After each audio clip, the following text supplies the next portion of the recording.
Here, GM John Sherholt said Deion took it like a pro. My initial reaction was like, damn, you serious? I'm going to live in Atlanta. I love Atlanta. People here have been good to me. But all my ties are gone, except for my home, except for my property. And I'm going to build my dream home. I mean, I'm not a Falcon. I'm not a Brave. I mean, first Dominique, now me, who's next? I'm going to be successful in baseball. First, I was just on a mission.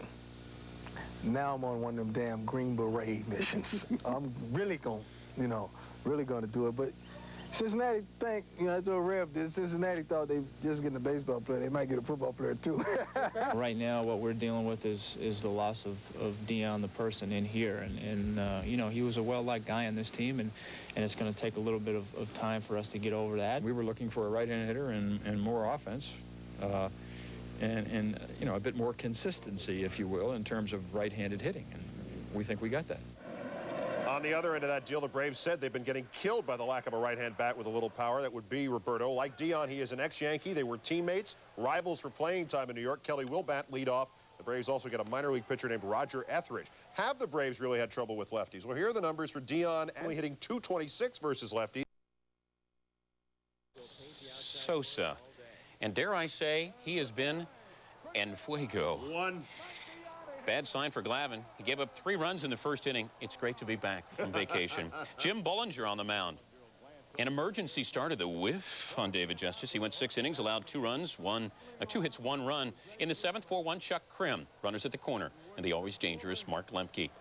Could it be 2? Terry Pendleton looking to take somebody's head off here. Cubs still up 4-1. Bottom of the 9th, 2 outs. Charlie O'Brien to center. Tuffy Rhodes has no clue where this ball is. Tony Tarasco scores. It's now 4-2 Cubs. The Cubs then watch the Braves load the bases. Randall Kay looking for the whiff and gets it against Bill Pecota. Tom Trebelhorn. Tom celebrating, or at least looking to wrestle some men. 4-2 the final in this one. Atlanta manager Bobby Cox said it's been a long season for Treb. He's pre-game, bottom of the 7th. Mike Munoz on in relief. Walker, the subject of trade talks. In fact, there were talks that maybe Montreal would send him to the Cincinnati Reds before the Deion deal. He gets called out with the bases juiced. And then, bottom of the 10th, Larry Walker, still tied at 3. This ball game's over. Expos win at 4-3 and 10.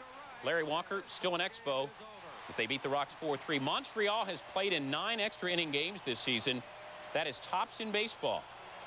Montreal has a 3-6 record when asked to put in for some overtime. Scott gets the win. Ruffin comes in and is saddled with the long. Here's the 2-2 pitch to Jeff Bagwell. Fly ball, shallow left. Thompson, Batiste, Thompson, Batiste, Thompson, Batiste, Thompson.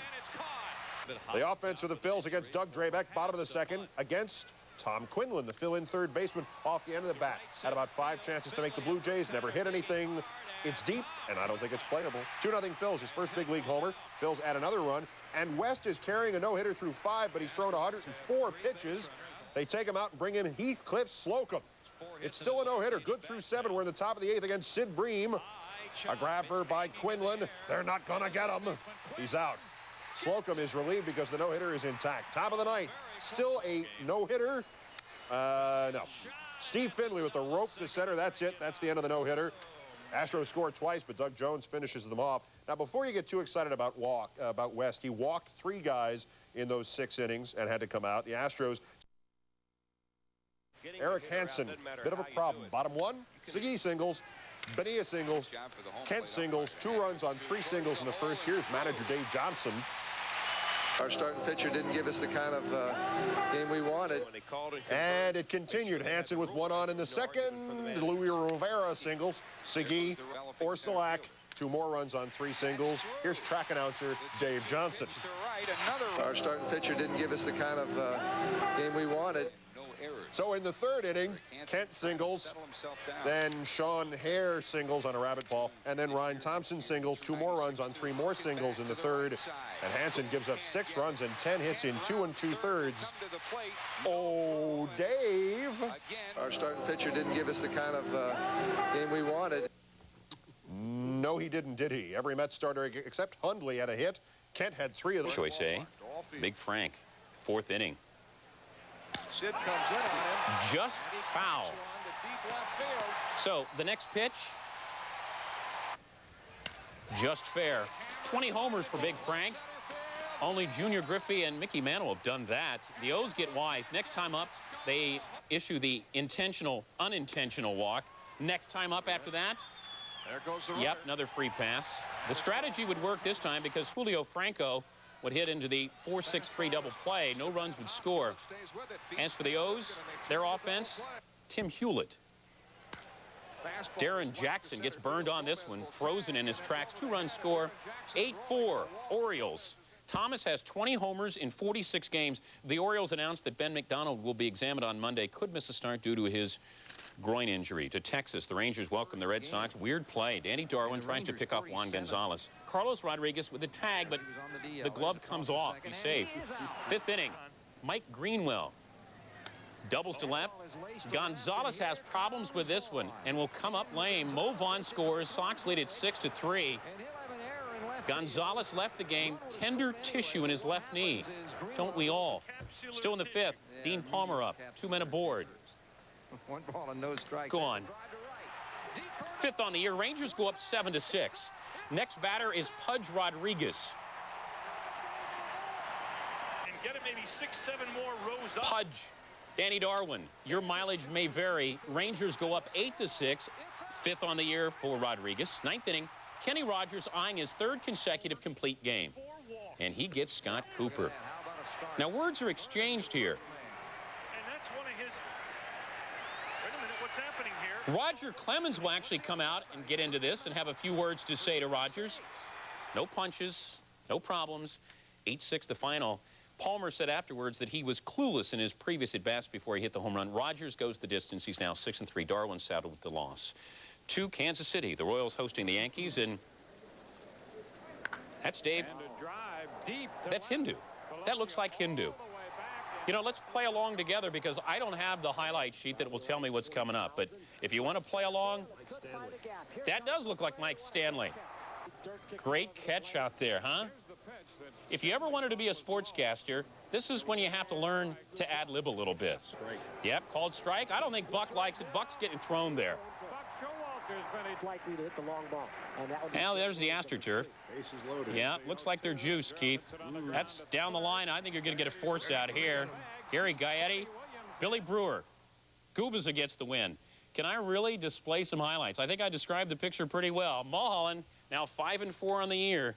Coleman has 10 hits in his last 23 at-bats. Resumes will be left at the door for my job. Coleman, following his 3-25 slump. Was 4 when Yount joined the Brewers. Shirt, tie, Harley. Oh, that's what they gave him. It doesn't quite mix, but he'll take it. Top one already 1-0 Seattle. Yount's former teammate Teddy Higuera facing Mike Blowers, who rips the single to left. Here comes Bone Buhner, and it's 2-0 Mariners. 2 batters later, Felix Fermin, the quiet hitter, punches the single to right. They're not gonna get him. Edgar Martinez is safe. 4-0 Seattle. Led 6-0 after 1, 7 after 1.5. Tough Saturday night in Brew Tune. I feel like my head's about to fall off. It worked. Bottom second, Darrell Hamilton, the hitter. A one-hopper over Blowers at first, part of a 4-run Brewers second. It's 7-4 Seattle. Bottom 6, Seattle clings to a 7-6 lead. Greg Vaughn, he hit the ball real hard. The Tim Davis pitch is long gone. 2-run job, 9th homer of the year. And there's the Brewer GM. Top 9 Brewers lead 9-8, 2 outs. Bob Scanlon against Griff Jr. That's no home run. He's out at first. The Brewers sweep the Mariners in 3, 9-8. The Mariners fall to 5-20 on the road this year. On the road again. Why am I going to sing that through the rest of the show? Griffey is 0 for 4, no homers. Sees his rate drop to 0.46 homers a game. Stay tuned. Only 114 games more of this. Cherubs, Chuck Finley, a notoriously slow starter trying to warm up. Bottom of the first. The first batter is Devon White, his former teammate in California. Saws him off, but Eduardo Perez, they're not going to get him. Devo is on.